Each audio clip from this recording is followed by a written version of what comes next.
Maybe.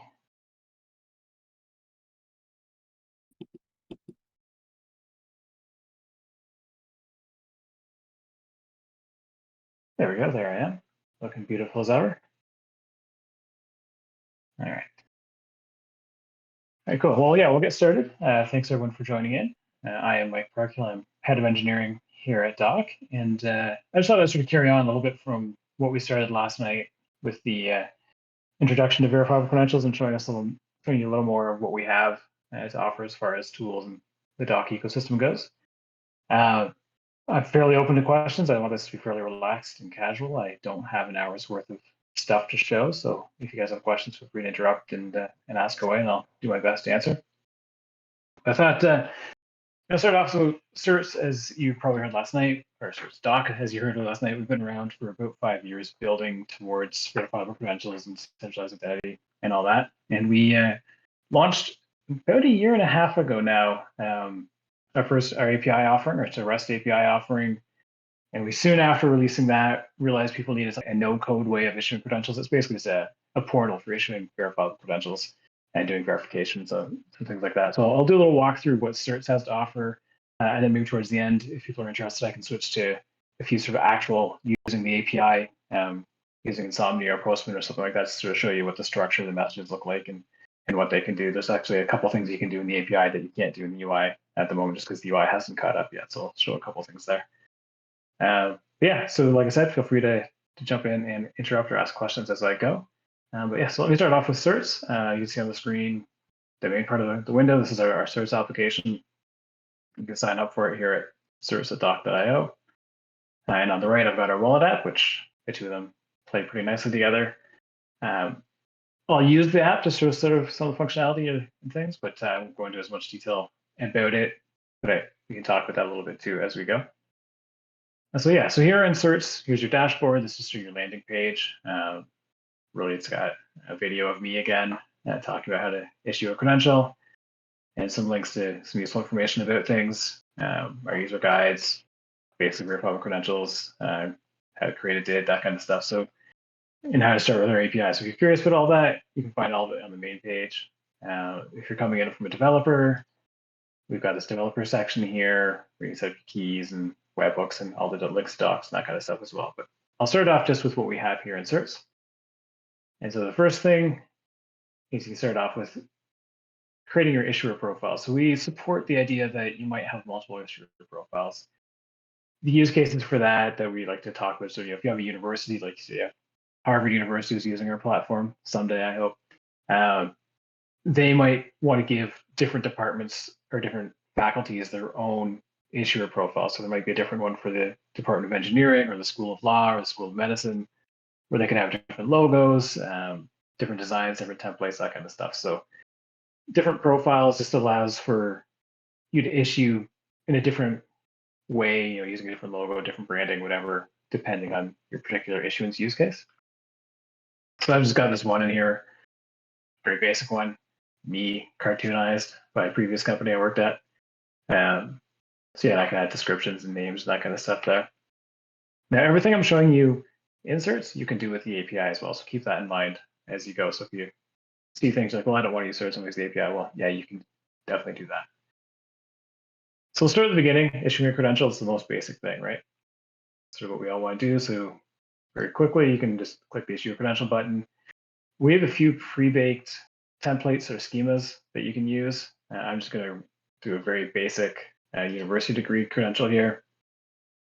The next step is you can select a design. So this is where if you want a visual representation of the credential, because when you're talking about verifiable credentials, really it's just a bunch of JSON text that isn't very pretty. Humans don't like it. If people are used to seeing certificates like diplomas, that kind of thing, it's kind of nice to be able to put a design on it. So I'm just going to grab this sort of one I built before. I'll show you the designer thing in a few minutes, a little bit more. And then in here, you can add recipients manually, which is what I'll do. Grab my DID. I don't have it in here yet, I don't think. So when you're issuing, you actually have the option of how you want to send it. So you can send it to an email address, Now in our test accounts, you can only send it to yourself. This serves one of the restrictions of test accounts by email. In a production account, you can send it to anybody. Or you can send it, if you have the DID, you have to actually optionally send it directly to the person's wallet. So this is the DID from my wallet, which again, if you go to my wallet, you can see it here. It's up there, so I just grabbed it, moved it over. So in this case, it's going to get sent to my wallet automatically, which is kind of cool. And then we can just sort of say, I can type, got my bachelor's of education, bachelor's degree, and it was earned, let's say it was earned today, shall we?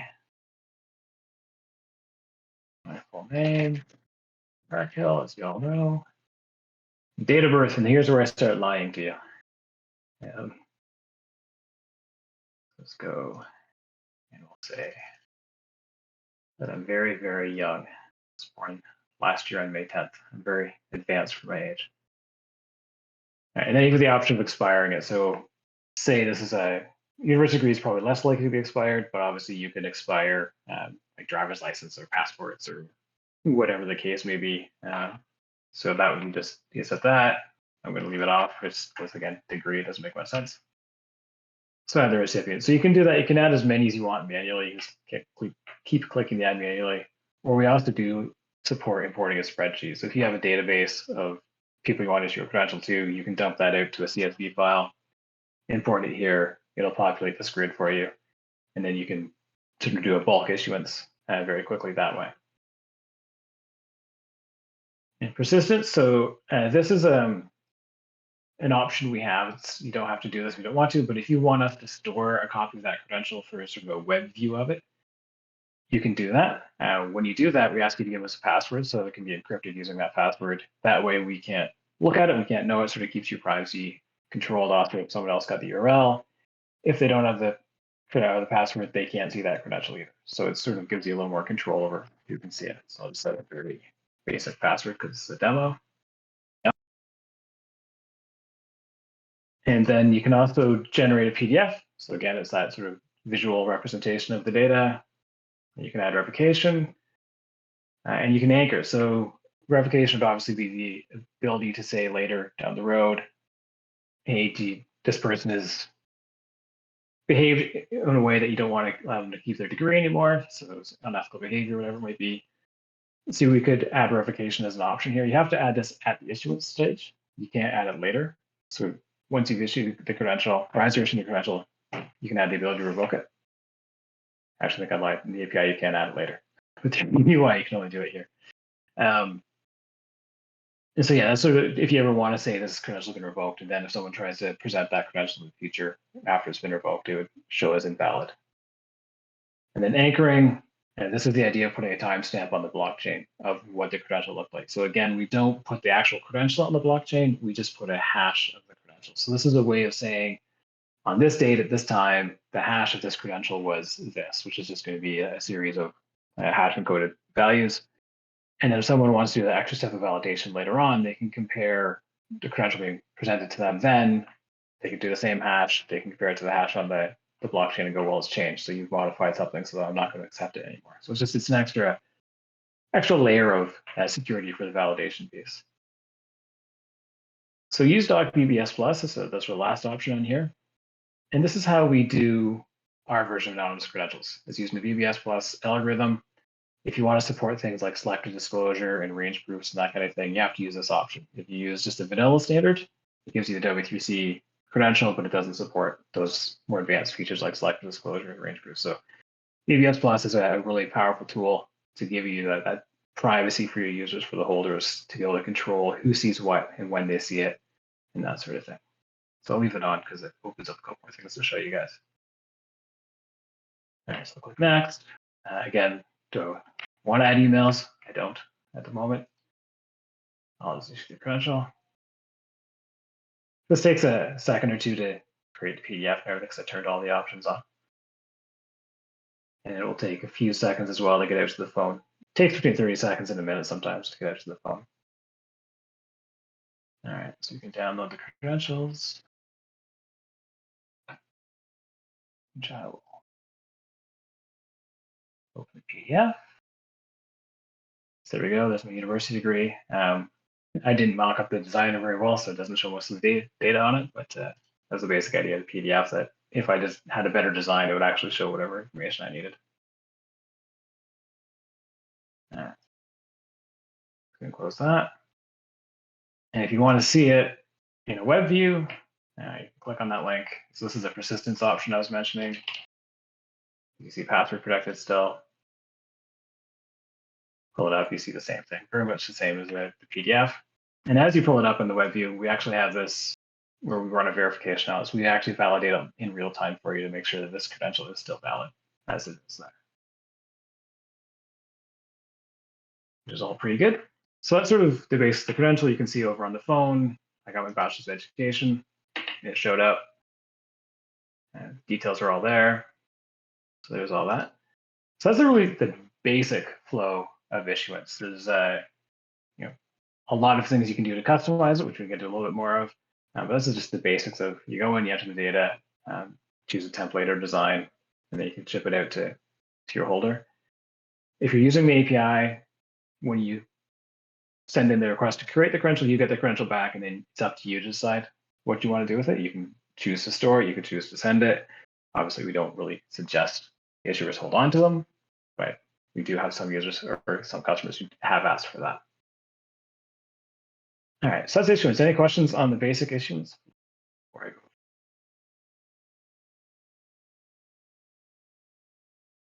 go? All right. I don't see any questions coming through, so if you want to keep moving. Oh, Brian's asking, what revocation method do you use? Yeah, it's a good question. We have our own revocation registry, which is actually on our blockchain. So we keep a bucket of registries on, or buckets of registries on our blockchain. So we recommend that you you can manage those again through your APIs. You can create your own registries. You can control how many you have. So we sort of do recommend that the issuer organize them somehow, especially if they see a use case for a bulk revocation in the future. So maybe it's a class or something coming through a school, and you want to sort of give them access to something with a credential, so you give them access to the gym because you've got your student card to get to the gym. But as soon as everyone graduates, then there's a whole bulk that you want to say, okay, everyone who graduated in 2023, your access to the gym is now revoked. So you would revoke that entire registry instead of having to go one by one through them all, kind of thing. So that's an organizational piece, but yeah, it's registries that we store on our blockchain.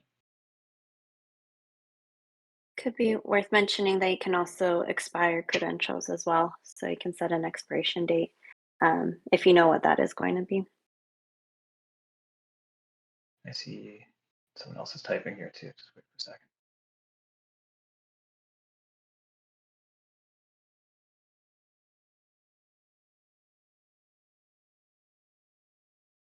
And just while we're waiting for that, for the blockchain itself, our blockchain is, we run it or manage it ourselves. There's 50 validator nodes in it, which we run 2 of them. The other 48 are members of the crypto community.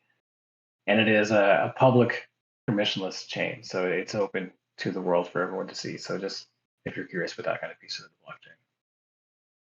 Looks like that other question came through. Haydar is asking, can you speak to the backup and recovery of keys and user keys?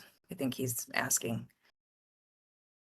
Sure. So if you're talking about through the service application and the issuer keys, if that's the keys you're talking about, then we do manage those. It's sort of a trade-off we've made, realizing that for true SSI and decentralized identity, the issuers should all hold on to all their keys. The very much the not your keys, not your crypto mindset is there. But we were trying to sort of walk that pragmatic line of adoption that we know a lot of the customers we're targeting aren't crypto savvy. And for them, they can trust, or they will trust us, that we'll manage their keys securely, which we do our best, of course, to do that, very encrypted data vaults and all that.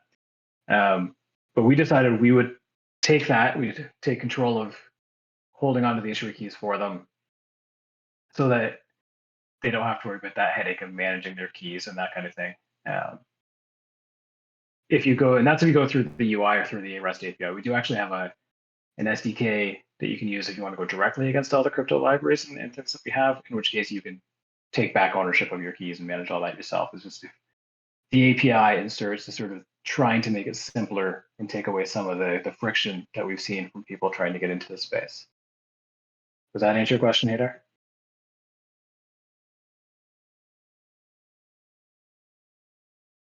So your VCs themselves don't belong to us. So the VCs, once you issue them, they belong to the holder. So it's up to the holder to take them out. Our VCs, our W3C VCs, so they should be supported by pretty much everyone else. If you can resolve a DID doc, then you should be able to verify all the credentials that we've issued wherever they go, wherever they are.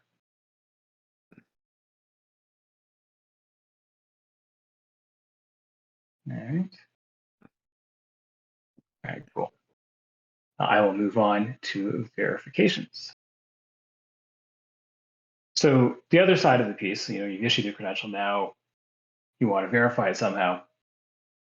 So we do support verification, obviously, with the idea of verification templates. So this is the idea that you can set a bunch of rules that are probably going to have to be satisfied repeatedly. So if you're recruiting or something like that, you will probably need to ask people over and over again to show me your proof of your education or whatever it might be. I've got a couple of things here called proof of income, which are the show me you made a certain amount of money over the last year or 2 years or whatever the case may be. So there's a whole lot of things you might want to prove, and you might want to prove them repeatedly for every use cases. So in the UI, you can define these very basically, titles and a purpose, which is sort of telling the user what they want you to do, what you want, which data you want from it. So you can specify, give me the credential ID, give me the person's name, give me the issuer name. That's probably important to you. The issuer ID, so you can verify it yourself manually, credential title, all that sort of stuff. Because you can define and whatever data is in the credential you want,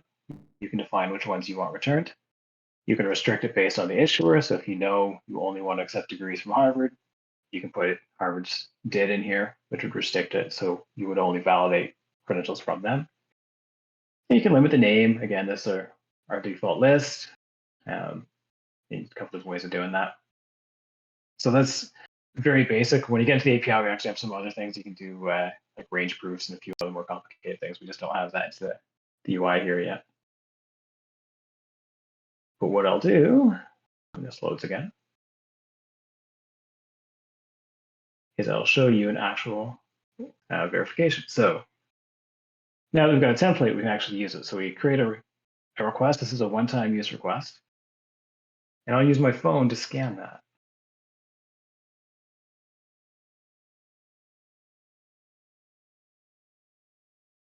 So this one's proving I have an income over 50K. I have two credentials here. One's over 50K, one's over 100,000K. You'll notice that bachelor's degree that I also had in my wallet isn't here. We filtered it out automatically just to the credentials that match the criteria I set. So I'm looking for proof that I made over $50,000. I've got two credentials that actually prove that. I've got one for 50,000, one for 100,000. I'll just send the lower one. They don't need to know the bigger one for this one. And because we chose BBS Plus when I issued this credential, we can do selective disclosure. So in this case, they're not actually asking for anything. I'll give them my ID and my name, but I'm not going to tell them the actual number. They can just know it's over 55,000. I'll send that in. And that failed. Of course it did. Demo gods. Not sure why that failed, to be totally honest with you. I tried this like half an hour ago.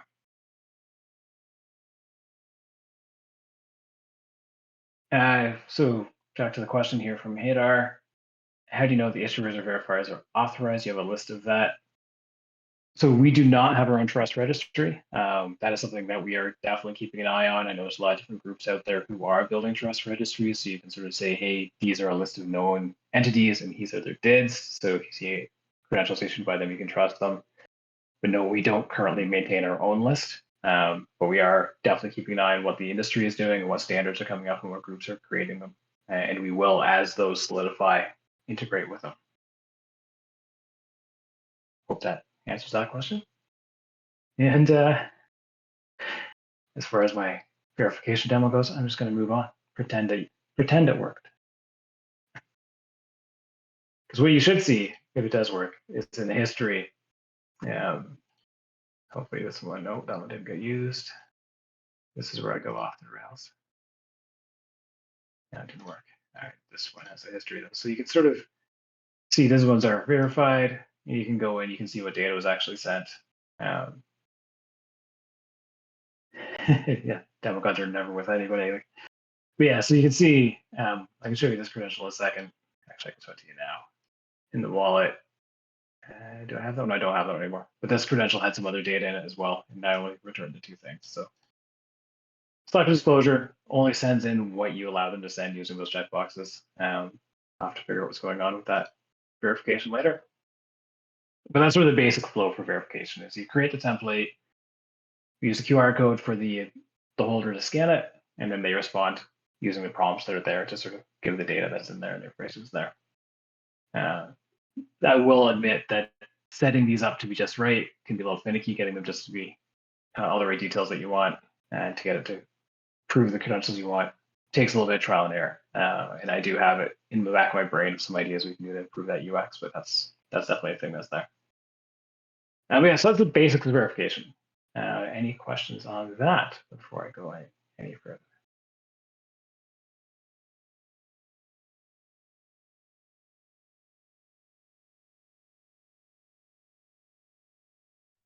Okay.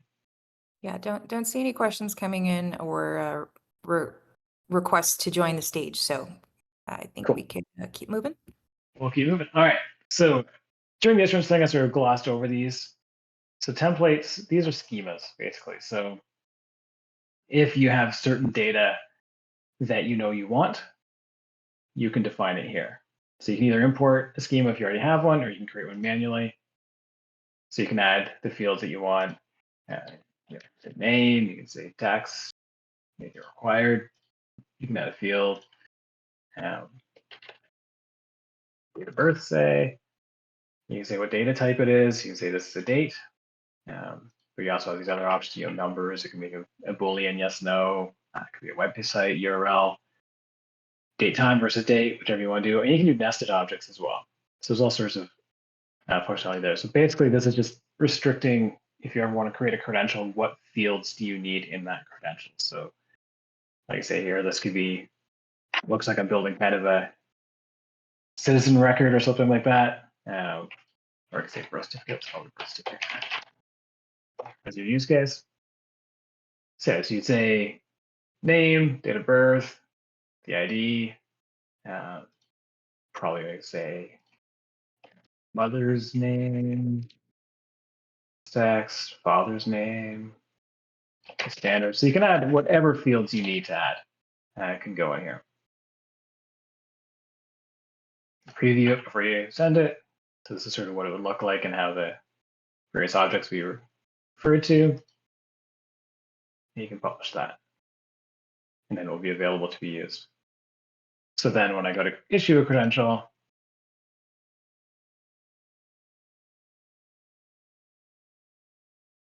you see that birth certificate is now one of the options. So that would then affect which fields I could populate when I go to add it. So you can see the fields we defined are now available here to me to fill in manually. And again, through the API, you can fill them in yourself. That's templates. Again, basic schema building kind of tool, very useful to allow you to just restrict what data is in a credential and what data to expect is in a credential. So be very helpful for people trying to verify as well to know what the data is that's in your credentials. And that's probably as deep as I'm going to go into that one for the moment. In the designer, this is kind of a cool feature we have where you can create your own layouts. You can add elements to it. You can add QR codes, add headings, move them around, do what you need to do, change fonts, all that kind of cool stuff you want to do. You can do. So this is all just getting the data, putting it in. You can link to the data you want. So you want to add data from the credentials. You got custom ones, you have some pre-baked ones. So I want the subject name, it's already there. So let's grab one. Subject email, let's add that.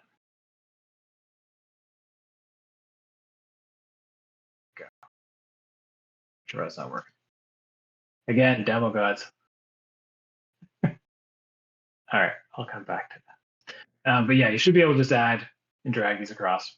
The other cool thing we have, if we go back to where we started, create design.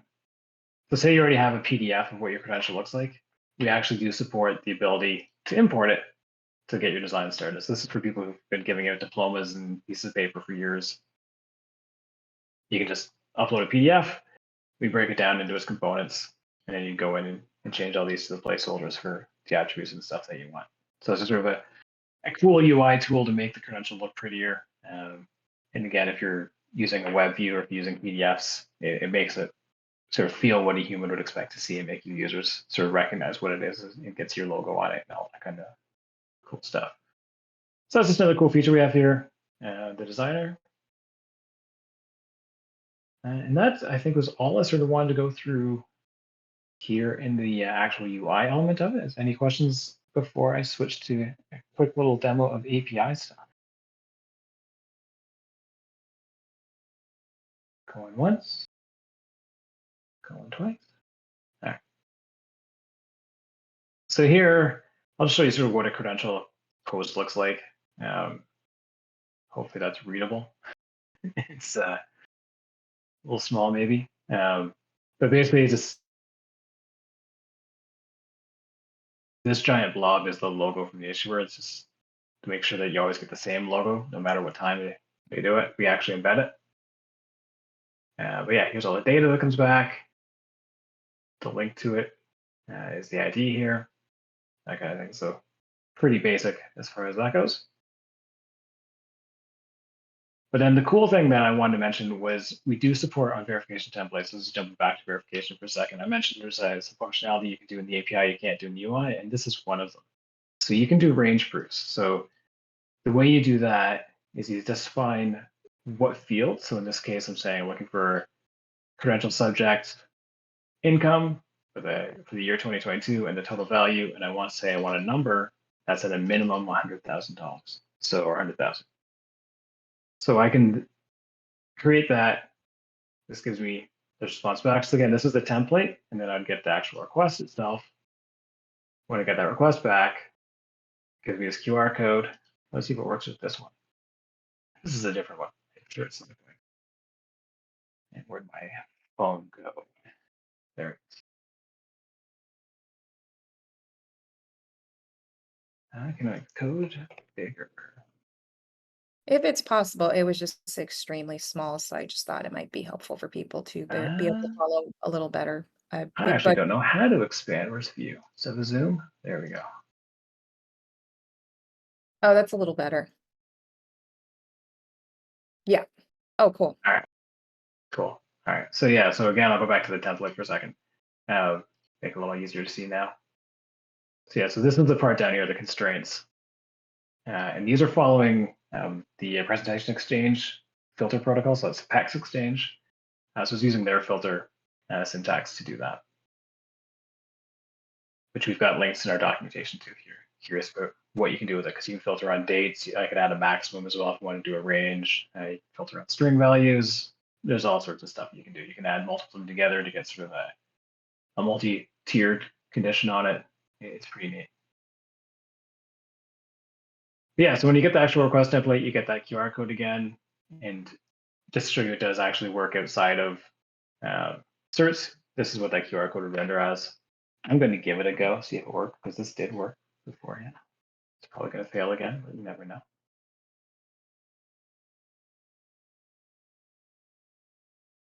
All right, so over 100,000. Continue. Continue. Yeah, it failed. Yeah, I messed up my request somehow there. I'll have to go back to that. Like I said, they're finicky. But that's basically how it would work in the verification to go through, and then it'll be available in your history. But that's kind of it. I just wanted to sort of show that it is there. Next time I'll show. Oops, wrong one. Show it when it actually works. And yeah. So at this point, I'm happy to answer questions. Go from there.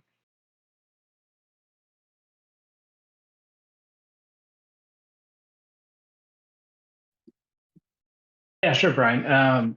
So with BBS Plus, it's Remind- our own. Can Yeah, we sorry. just kind of read out the question really quick, especially for people Yeah, who sure. see the recording? Yeah, absolutely. Yeah, so Brian's asking, can we talk about how we're doing the range proofs with BBS Plus? He wasn't aware that was possible. So it is our own slight variation on BBS Plus. We have an integration with the CIRCOM predicate language built into it, which allows us to do a lot more than range proofs, to be honest. We just haven't exposed that in the API yet. So it's all, if you look at the algorithm when you create the credential, I can actually show you. The algorithm, when you do it, is this doc BBS Plus, and we're kind of acknowledging that our version of BBS Plus is the doc version of it.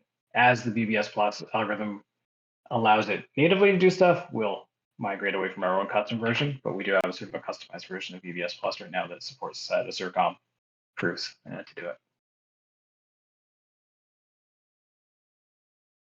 And I won't get into those details, but that's some cool stuff too.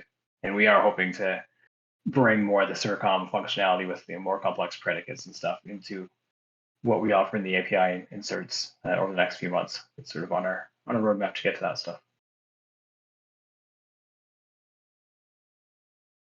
And all that you can see in our open source libraries as well. If you go to GitHub and our doc network thing into the SDK library, you'll find all sorts of really powerful stuff, which not all of it have we exposed yet, but yeah, that stuff's all in there with some pretty cool documentation and some good examples actually too, if you want to try and understand it.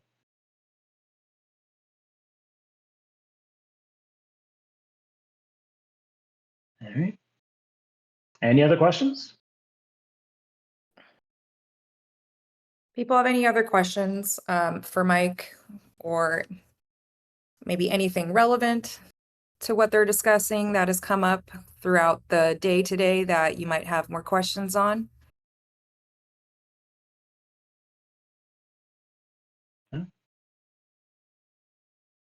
All right. Well, if that is it, then I'll just say definitely we'll be watching the Discord channel. If you have any questions, if you want to play around with our tooling at all, hop into our doc channel in Discord here, and we will try and help you as best we can, answer any questions, point you at docs, all that kind of stuff. Yeah, really curious to get any feedback you guys have, and I hope you all have fun and do all your projects. Awesome. Thanks so much, Mike. Thanks, No Alina. problem. I'm glad you were able to join us. Like Mike said, there is a channel for Doc. So if you have further questions for them, you can go ahead and ask those async. And then make sure to come back tomorrow, 11 a.m. We're going to have Angie Jones from TBD talk about their ecosystem. And then we have Marcus at 1 p.m. Pacific time on data resolution. So I hope to see you all then.